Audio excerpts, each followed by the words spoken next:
Hello everyone, green library में आपका most welcome. और जो ये आज की ये वीडियो है तो ये सीड्स लगाने के ऊपर है।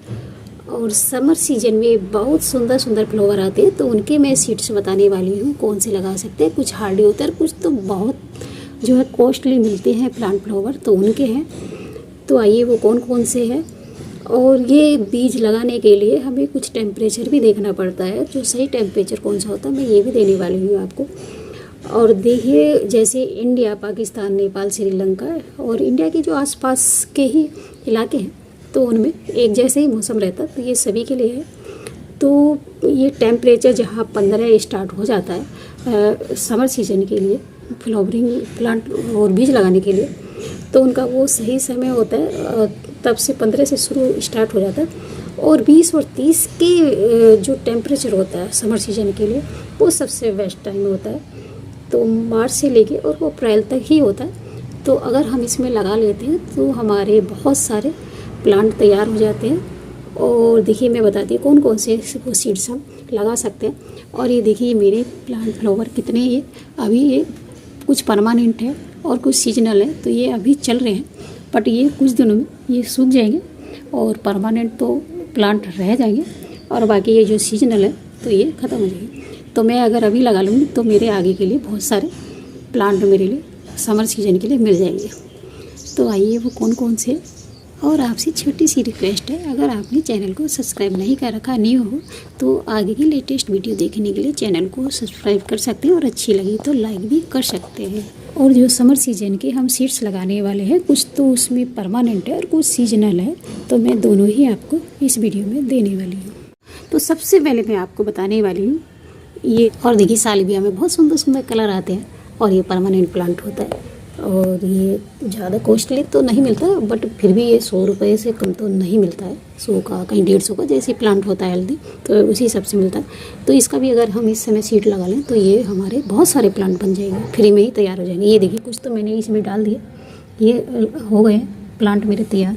कुछ मैंने इसमें भी डाल दिए, जो जिसका कलर था उसी में डाल दिए तो उसमें हो गए। तो ये देखिए कुछ इस तरह का सीड्स होता है इनका। ये देखिए काला दाना सा होता है, ये देखिए कुछ इस तरह का होता है। तो इसी को मैं इसमें डाल दूँगी थोड़ा सा मिट्टी में, तो ये ऐसे ही लग जाते हैं। तो ये देखिए इसके साथ साथ जैसे ये लग गए तो ये भी ऐसे ही बंद हो जाएंगे। और ये बहुत सुंदर प्लांट होता है, इसकी ज़रूर लगाएं। और देखिए मेरे पास 3-4 तरह की तुलसी है। तो ये तो विदेशी तुलसी है, ये देखिए ये ब्रेशिल।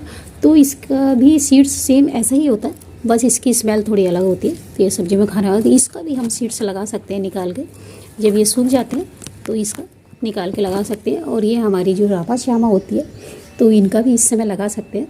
तो मैंने तो डाल दिए हैं थोड़े, तो वो इसमें आने लगे। ये देखिए पेड़ छोटे छोटे ये आने लगे, तो इनका भी डाल दें तो ये काफ़ी सारे प्लांट हमारे तैयार हो जाते हैं फ्री में। और देखिए ये मधुकामनी हो रही है प्लांट ये, तो ये भी इस पर देखिए आजकल ये फ्लावरिंग शुरू हो गई है मार्च में ही। तो बहुत फ्लावरिंग होती है, बहुत खुशबू वाला प्लांट भी होता है। पोलिनेटर के लिए भी बहुत अच्छा आता है, पोलिनेटर बहुत आते हैं इस पर। तो ये देखिए कुछ सीड्स भी मैंने इसके बहुत सारे निकाल दिए थे, इसको जो है पक्षी खाते, तो मैंने इसके सीड ये कलेक्ट कर लिए थे। और अभी भी इस पर ये देखिए सीड्स अभी भी लगे हुए हैं कुछ, तो इसका भी सीड्स हम लगा सकते हैं। और वैसे जो चिड़िया खाती है तो जगह जगह गिरा देती है, तो अभी कुछ दिनों के बाद इसके सीड्स भी वो निकल जाएंगे, जर्मिनेट हो जाएंगे, तो इसको भी लगा सकते हैं। और ये देखिए क्रोसेंड्रा का ये सीड्स है। पहले इसमें फूल बहुत सुंदर आए थे, तो मैंने ये विंटर में शुरू में ही लिया था। तो ये देखिए इसके काले काले ये सूख गए, तो ये इसको हम हार्वेस्ट भी कर सकते हैं और इस समय इसको लगा सकते हैं। ये भी 140 रुपये का मुझे प्लांट मिला था। ये देखिए कुछ इस तरह से इसके सीड्स होते हैं। ये कितना मोटा सीड्स होता है इसका, ये देखिए ये जो दिखाई दे रहा है ये वाला, तो ये इसका सीड्स है। तो मैं तो क्या करती हूँ गमले में ही डाल देती हूँ, तो वो मेरे जो है प्लांट उग जाते हैं। तो ये भी ज़रूर लगाएं इसको भी। और ये गुलबाज के फ्लावर है, इसका सीड्स भी कुछ ब्लैक कलर का होता है, बहुत सुंदर होता है। इसको भी देखिए कलर ब्लैक कलर का है, इसको भी मैं लगाने वाली हूँ। एक प्लांट ले आया इसका, और इतने सारे ये सीड्स बनाता है और गोल गोल काली मिर्च की तरह होते हैं। ये जहाँ भी जाते हैं ये वहीं पे जम जाते हैं। ये देखिए यहाँ पे ये जर्मिनेट हो गया, ये दूसरा गमला है, तो मुझे तो लगाने की ज़रूरत नहीं पड़ती। बट एक बार ले आओ, एक बार इसका सीड्स लगा लो तो ये बहुत सारे, कितना सुंदर ये देखिए अभी लगा। और ये देखिए मैक्सिकम पिटोनिया होता है, ये हाइब्रिड होता है, और एक ये देसी भी होता है लॉन्ग वैरायटी का। ये छोटी वैरायटी होता है तो इसमें छोटे भी फूल आ जाते हैं। और ये अगर आप इसके सीड्स लगा दिए, या इसके जो है 2-3 कलर आते हैं, या तो आप प्लांट ले आइए या सीड्स मिल जाए किसी से, तो सीड्स लिए तो ये आपके गार्डन से तो बिल्कुल नहीं जाने वाली। ये बहुत हार्डी प्लांट होते हैं, तो ये जहाँ भी अगर आपने एक बार ले लिया तो ये सब जगह आपके ये प्लांट दिखाई देंगे। तो मेरे गार्डन में भी इसकी बहार है। और ये मैक्सिकम पिटोनिया के, ये भी मेरे गार्डन के हैं, तीनों कलर हैं, बहुत ही खूबसूरत है, सफ़ेद, पर्पल और पिंक कलर। तो ये जहाँ भी जाएंगे ये देखिए सब जगह ये गार्डन में आपके वहाँ जम जाता है, क्योंकि ये हवा में उड़ जाता है इसका। और एक ये क्राइसैंथेमम, ये गुलदाउदी के प्लांट होते हैं, तो ये भी जो है सेवंती के होते हैं। तो ये बहुत सारे कलर रंगों में आते हैं। इसका भी अगर आप सीड्स जो है इस समय कलेक्ट कर लेते हैं और इसको अभी डाल दें मार्च और अप्रैल में, तो इसके सीड्स भी ये जल्दी जर्मिनेट हो जाते हैं और अपने समय पे ये फ्लावरिंग पे आ जाते हैं। बहुत सुंदर फुल प्लांट होता है ये भी। और एक ये गोल्डन थ्रेलिस होता है, तो मैंने ये इसका पिछले साल एक प्लांट लिया था, तब कॉस्टली ये मुझे मिला था, मैंने इसके सीड्स भी कलेक्ट कर लिए थे। तो इस समय पे इसको भी लगा लेते हैं। इसका भी बहुत सुंदर ये पीले कलर का फूल होता है। ये पीले पीले बहुत सुंदर फूल जो दिखाई दे रही है ये गोल्डन थ्रेलिस के, तो इसमें आजकल ये लगा लो तो ये भी जर्मिनेट हो जाएगा। और ये देखिए ये टोर्निया के प्लांट फ्लावर है, तो ये मेरे पास पिछले साल थे, 2-3 कलर बहुत ही खूबसूरत थे। होता है टोर्निया के भी 2-3 कलर आते हैं, पर्पल, पिंक, और ये 2-3 आते हैं, तो इनको भी अभी लगा सकते हैं इनके सीड्स। तो ये देखिए ये भी बहुत सुंदर फूल प्लांट होता है समर का। कुछ मेरे सदाबहार के प्लांट है कितने। और देखिए बिनका का प्लांट भी बहुत सुंदर होता है, फूल इसके भी काफ़ी सुंदर होते हैं, तो इसको भी सीड्स से लगा लें। इस समय सीड्स से ये जर्मिनेट बड़े आराम से हो जाते हैं। ये देखिए मेरे तो हो गए हैं, मैंने भी इसी महीने लगाए थे, तो कुछ इसमें तैयार हो गए। तो ये वैसे तो जहाँ भी बिखरते हैं अपना आप ही हो जाते हैं, बट ये जो हाइब्रिड होता है तो ये हमें इसके बीज कम होते हैं और कम ही सीड्स आते हैं, तो उसके ये देखिए मैंने डाले थे तो ये आ गए हैं।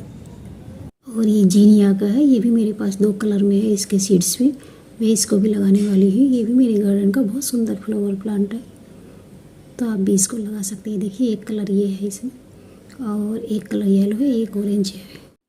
और देखिए एक ये भी लगा सकते हैं, ये गेंदा के बहुत सारे कलर रंगों में आते हैं, ये बहुत खूबसूरत होते हैं, इनको भी आप लगा सकते हैं बीजों से। और देखिए शंखपुष्पी अपराजिता के बहुत सुंदर फूल आते हैं, ब्लू कलर के और वाइट के।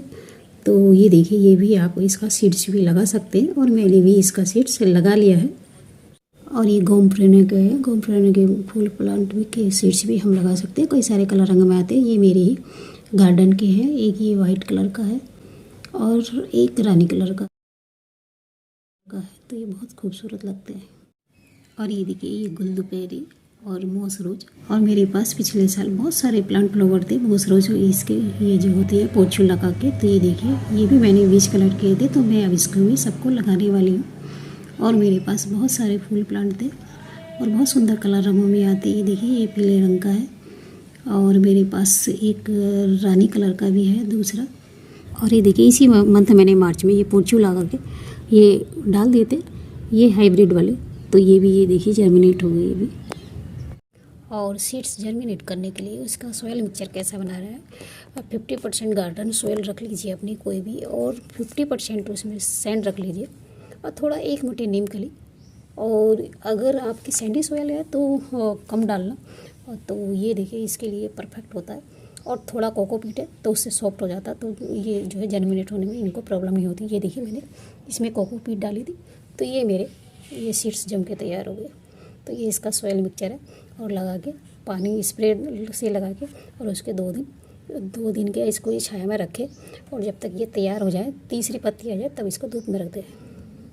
और बीच बीच में इसकी मिट्टी सॉयल सूखती है तो उसको पानी देते रहे जब बिल्कुल सूख जाए सॉयल।